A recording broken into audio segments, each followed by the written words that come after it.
the Edmonton Oilers and the challenge that you face? Well, listen, when you dive into a team, obviously you go to, the biggest sample size you have is regular season analytics, game tape. I think the challenging part is they're a totally different team, right? You drop a Vander Kane and Frederick into the lineup, slot everybody down, you become a different team. So, we're working off, more of the playoff version of what they are, and that's a pretty impressive team. I mean, you can see what they've done. What are they, 8-1 or something like that? And they've tilted the ice. They get in depth scoring.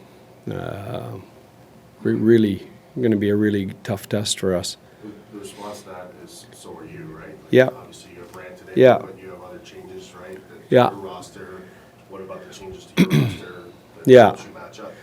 Yeah, oh, for sure. I mean, that's got to be on us to make sure that I guess, the reason I answered that way is we're preparing our pre-scout on them, and that's what we're concentrating on. I think we're comfortable with our group. We just went through two of the best teams in the league, so we're comfortable. And we're getting, I feel, healthier and more up to speed with the guys we put back in. So, we just got to continue to build on that. Speaking of that, Miro, last game especially, 23 minutes. Yeah. First power play. That seemed to be the game where he was truly back. Yeah. Two-parter. First of all, how much of a luxury is it for him to be ramping up right at this time? And also, how does that kind of have the trickle effect with guys like Harley, Essa, and everybody going back to what they were doing beforehand? Yeah, I think it's exactly what I talked about with the Edmonton. All of a sudden you're slotting guys. You're playing them less minutes. They're more effective. They're playing in better matchup situations. I mean, adding a guy like that back into your lineup, slots everybody back properly. So I think that's game changing for us. You said you're looking at the regular season analytics as well as obviously these last two rounds. How much do you pull from last year's series? Last year's series? Not much. I mean, there is some things there that haven't changed much, but they're a totally different group than they were last year. And I mean, their key guys are the same, and you can, those tendencies haven't changed. But this is a different team.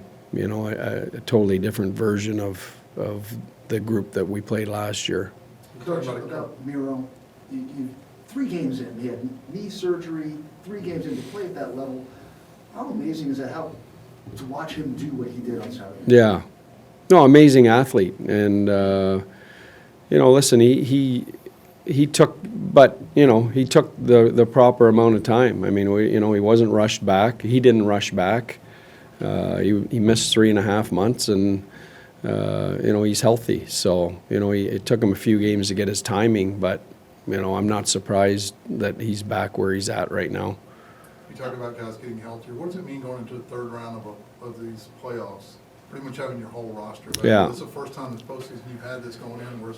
When's Miro going to be with Yeah. Well, first time since January we've had any kind of version of our full lineup. So it's nice. I mean, you never want to go into a fight with an arm tied behind your back, and really the first 2 rounds that's what we had. And to our group's credit, they found a way to grind through those series. But it's nice not to have to be in that type of situation. Getting Miro back, especially a player like that who didn't have to go through that first round series. You guys have played, I think, more games, certainly 3 more games than Edmonton. Yeah. And they've been against 2 really, really tough teams Yeah. in the last 2 rounds. So how helpful is it to get Miro back, given the work that you guys have had? Yeah.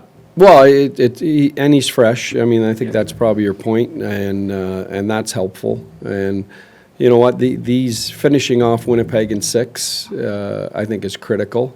I don't think you necessarily need a week off at this point in the year, but a couple days is life changing, and I think we got that. So I think that's important. Pete, it seems the Oilers have been on a decent rotation between their goaltenders, what do you evaluate when it comes to both Pickard and Skinner? Yeah. Well, we're preparing for Skinner. I mean, as of right now, Pickard, it looks like he's injured. I don't believe he's going to, he's not available at least to start the series. So, if we end up seeing him at some point, we'll deal with that. Our focus right now is on Skinner, and, that's the same guy last year that we faced. So we've got a good book on him. With Jake, he's now won 6 postseason series. Do you sense or see anything different of him going this deep this year than maybe you've sensed the last couple of years when you got to this point? You know what? I feel like he is.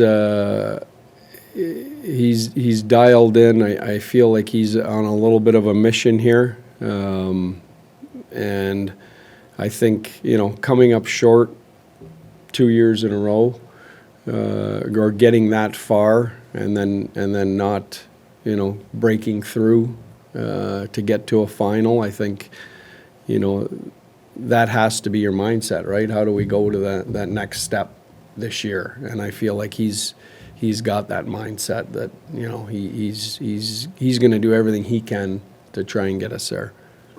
Actually, about the special teams matchup. Yeah. It was a huge deal last year. Yeah. You outscored 5-on-5. This year, your power play seems to be clicking. Yeah. The only thing with PK is you seem to be taking more penalties than you Yeah. normally do. Yeah. Just how do you see that special teams matchup and what's important Yeah. in those two areas? Yeah, you're right. It's probably a flip the script of last year, the sheer numbers. I think their 5-on-5 numbers are better, and our specialty numbers are better. I think it was the opposite last year, but I don't put a lot of stock in that. I think we're going to assume they're going to have a great power play with the players they have, and a really good penalty kill like they did last year in the playoffs against us. I'm assuming ours are going to be really good again. And I think it's going to come down to 5-on-5. I think the games have been called fairly tightly through the first 2 rounds, other than the important games. Game 6 against Winnipeg, I thought was fantastically officiated game. Game 7 against Colorado, same thing. So hopefully, we get more of that. In 5-on-5, like some of the guys who are struggling to score, like had tons of chances. Like Yeah. Adinoff, Sagan, Yeah. Duchesne, like do you feel they've generated enough and it's just now Yeah. a matter of putting it in? I don't know. We generated.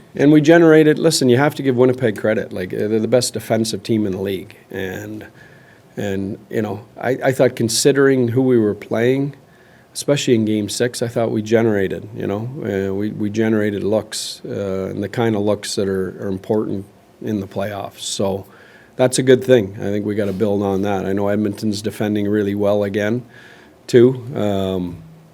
And so, we've got to take that Game 6 mindset that we had against Winnipeg into this Edmonton series, because despite the fact of how well Winnipeg defended, we still found a way to break in and get some really good looks. Do you have a sense of whether this series might feel a little bit more like the Colorado series or the Winnipeg series, because they were both quite different? Yeah.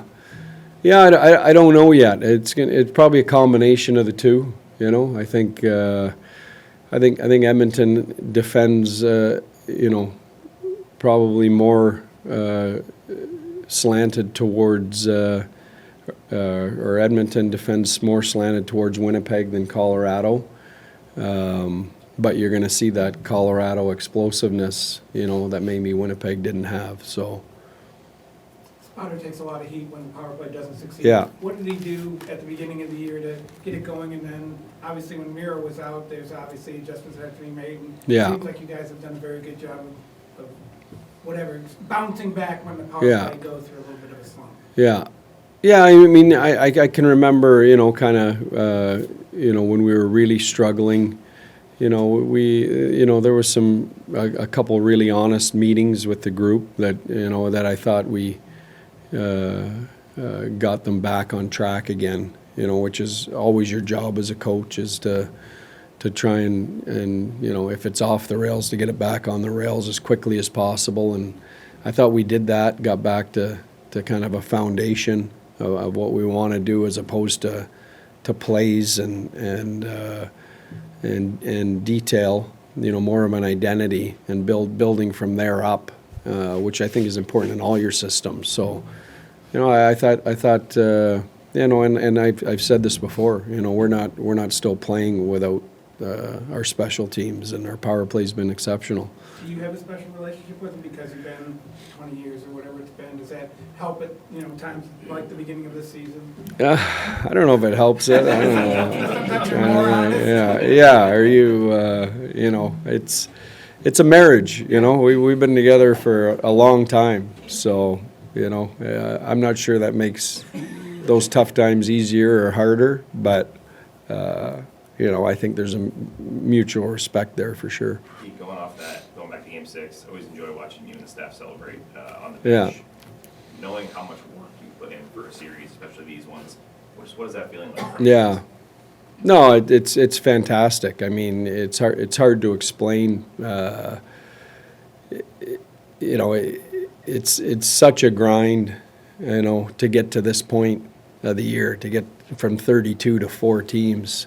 And the margins really are like that. Even during the regular season, I mean, there's no easy nights in the NHL. There's no easy road trips. So, I think, when you're in the middle of it and you see how hard our staff works behind the scenes, trying to keep things going the right direction, fighting through slumps and injuries and wins and losses, and it's the ultimate reward, right, for that work you put in, and being on the other side of that, it's the ultimate. I always liken it to running a 100 meter sprint in a 60-meter gym. Like, you just hit a wall. You hit a wall and it's done. And that's the feeling you have to try and avoid. Coach, Thomas Harley, he has had to step up so many times this year, even in Four Nations in the middle of the season. Now he's having to take, I don't know if you'd call it a step back, but with Miro coming back, that's a different sort of change for him. What's that adjustment like for him now? Yeah. Well, I think it's welcome. I mean, we loaded this guy up, so I think he understands. He's a better, more effective player with a little bit less, and he also understands the importance of Miro back there for our group to win. One thing about Thomas Harley, he just wants to win. He's not concerned about points or first or second on the power play. He wants to win. Is that a feel thing now that Miro's back and playing the way he is with Heiskanen and Harley? Yeah, it's a feel thing. I think I think Harley ran the first. Our plan last game was Harley was going to run the first unit. We didn't get any power plays until the end. We talked about it. We all thought Miro had great jump. He had great pop, and so that was a gut call. And I'm sure Harles will remind us that was probably the wrong one. But he had enough time to make sure we got it right. When Jason Robertson first came back from injury, he talked about just the challenge of watching from the press box and that he hasn't really had to do a lot in his career. It feels like this has been just kind of a year of adversity and ups and downs for him. How have you seen him kind of grow over the course of this season, and what does that mean for him?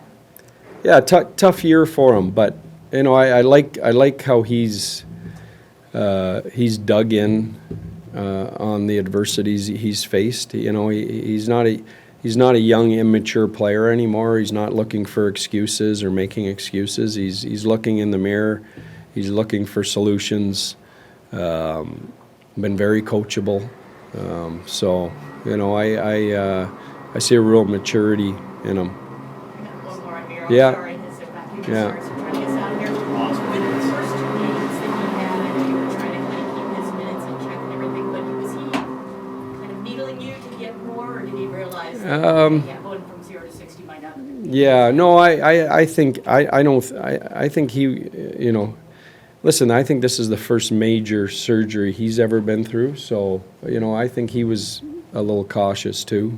You know, I think it was done right on all fronts. It wasn't like he was looking for more. I think he needed to take those steps, you know, and now I think he understands, you know, that he's good. Does that make you confident to go back to 12-6 potentially? All that's on the table. Yeah, we're going to talk about it. I mean, again, you have to, you know, when I say he's confident to play, you know, I mean, they lose Morrissey early in that game. Is he comfortable enough to play with 5 all night? Is he comfortable enough to play with 5 all night if it goes double overtime and he's got to play, you know, 35, 40 minutes? I mean, that's the thing. It's not just in a box. You know, you're going to play 6 and it's going to be 20 minutes of easy hockey. So there's a lot of factors that go into that stuff. Coach, can you talk about Jamie Benn and just his leadership through this series? And, you know, obviously he's been here, done this before. You know, Yeah. Where's his headspace at, and what do you expect out of Yeah. him going into this next one? Well, the one thing about Benner is you always know he's in the room messaging the right message to the group, you know, about whatever we're concentrating on. He's been a fantastic conduit from the coaches to the dressing room on sticking to the game plan, and I think that win the other night's a testament to the maturity of our group to stick with it and not get impatient and not get immature or stubborn with our game and try and force offense, you know, to be comfortable in a 1-0 game. You know, and I give Jamie Benn big credit for that.